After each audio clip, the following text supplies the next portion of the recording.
Welcome po sa ating pang-apat na araw ng ating prayer and fasting. Ang ating pong prayer request ngayon ay ang bawat isa ay pasaganain ng Panginoon. Ang bawat isa ay makaranas ng pagpapala ng Panginoon. Ang ating mga finances ay i-bless ng ating Diyos.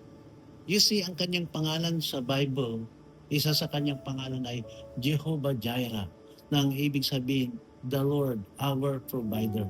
Ang ating Diyos na tumutugon sa lahat ng ating mga pangangailangan. He is our provider. Our God is the God of abundance. Ang sabi niya sa John chapter 10 verse 10, narito ang Panginoon upang ang bawat isa sa atin ay magkaroon ng buhay at masaganang buhay. Hindi ho kalooban ng Panginoon ng bawat isa sa atin ay maghirap, ang bawat isa sa atin ay malubog sa utang. Ang diablo ang may gusto na tayo ay maghirap. Ang diablo na siya ang may gusto na tayo ay kawawa. Ngunit ang ating Diyos ay Diyos na mayaman at ang ating Diyos ay Diyos ng pagpapala. He created us in blessing. Yun ang sinabi ng Panginoon nung nilalang niya si Adan at saka si Eva, ang sabi niya sa Bible, and God blessed them. And He said, be fruitful and multiply. God wants us to live in fruitfulness. God wants us to live in blessing. Kaya lang for some reason, gawa ng kaaway, gusto niya na tayo ay malubog sa kahirapan. Gusto niya na tayo ay malubog sa pagkakautang. But it is not God's will. God wants us to live in blessing. But at the same time, on the other side, ayaw din ng Diyos na magkaroon tayo ng tinatawag na love of money. Wala hong masama sa pera. Ang masama po yung mukhang pera. Pero ang gusto ng Panginoon, bawat isa sa atin, ang ating mga pangangailangan ay matugunan. Sabi nga niya sa Bible, He is our shepherd. We shall not want. The Lord is my shepherd.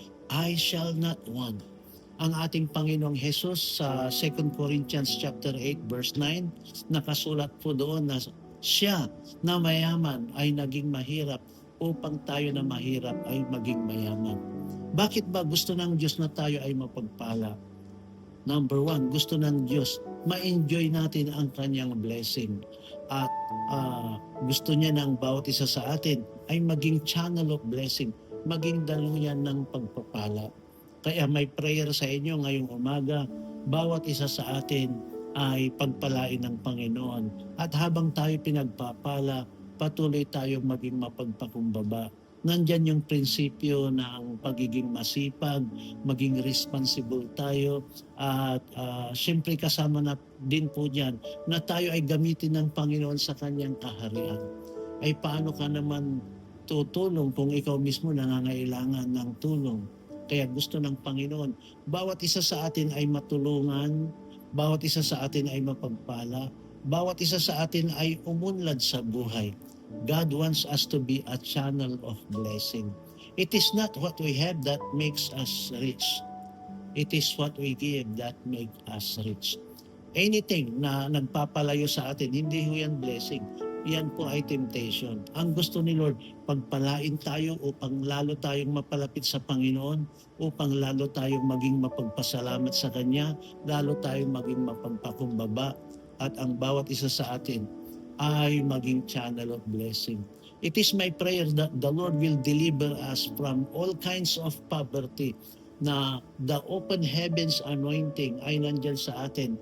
Every time na lalapit tayo sa Kanya, He is always there to support us, to provide for us.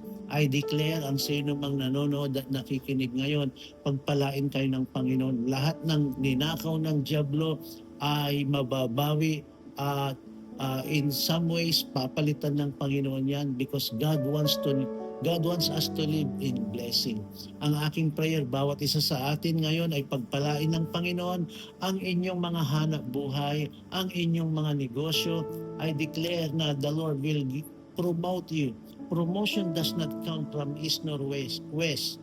Promotion comes from the Lord. Kaya my prayer for you today is that the Lord will prosper you. The Lord will meet all your needs according to His riches in glory. Kaya mga kaibigan, mga kapatid, ano man ang ating pinagdadaanan ngayon, ano man ang ating mga pananagutan at pagkakautang, magtiwala tayo sa Panginoon. Aabutin niya tayo at pagpapalain niya tayo at tayo ay magiging daluyan din ng pagpapala. Amen and amen.